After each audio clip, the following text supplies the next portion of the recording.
এই গরমে চলে আসে। আমি পড়তে গেছিলাম, পড়া থেকেই চলে এসেছি এই আইসক্রিম পার্লারে। তো তোমাদেরও সব দেখাবো আর তোমরাও এই গরমে চলে আসবে। এসে আমরা কি কি খাবো তোমাদেরও ওটা দেখাবো, তো তোমরা দেখবে। এইটা এটা কিন্তু এরাম থাকবে না, এটা এরামই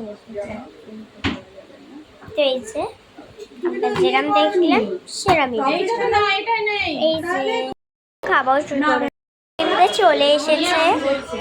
এই যে আমারটাতে চলে এসেছে, তোমরা সবাই দেখতে পাচ্ছ। ওটা অনেকদিন পর আমি এসেছি আমার দিদির সাথে দেখা করতে। এই দেখো দিদির সাথে দেখাই, দিদির আইসক্রিম পার্লার অনেকদিন রাস্তাতেই যাই, কিন্তু দেখা দেখা অনেকদিন পর এই রাস্তাতেই হেঁটে হেঁটে যাই, কিন্তু দিদির সাথে দেখাই হয় না। আর অনেকদিন পর দিদির সাথে দেখা হলো, খুব ভালো লাগলো। সম্পর্ক মানে সম্পর্ক দেখো, ও কিন্তু জাস্ট আমার আইসক্রিম পার্লারে আসতো অ্যাজ এ কাস্টমার, কিন্তু সম্পর্ক যে কখন কোথা থেকে তৈরি হয়ে যায় কেউ বলতে পারে না। একদমই না।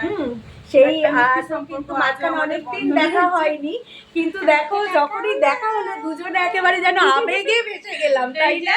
আমার খেপিও এসে গেছে আজকে। এক প্রেমে আমরা এখন তিনজন। তো তোমরাও আসবে, এই গরম পড়েছে প্রচন্ড, আইসক্রিম পার্লারে তো ঘুরতে আসতে ইচ্ছাই করে সবার। তো তোমরাও চলো, এটা আখন বাজারে, এটা হচ্ছে একটা দিয়ে বলে দাও। আখন বাজারে, একদম আখন বাজার ক্লাবের ঠিক পাশে মজুমদার আইসক্রিম পার্লার আমুলের, আর এখানে যে এলিট জুতোর দোকানটা আছে ঠিক তার অপোজিটে দেখতেই পাবে আমুলের বোর্ড লাগানো আছে। সবাই চলে আসবে, দেখা হবে। তো এখানের মতো রাখছি।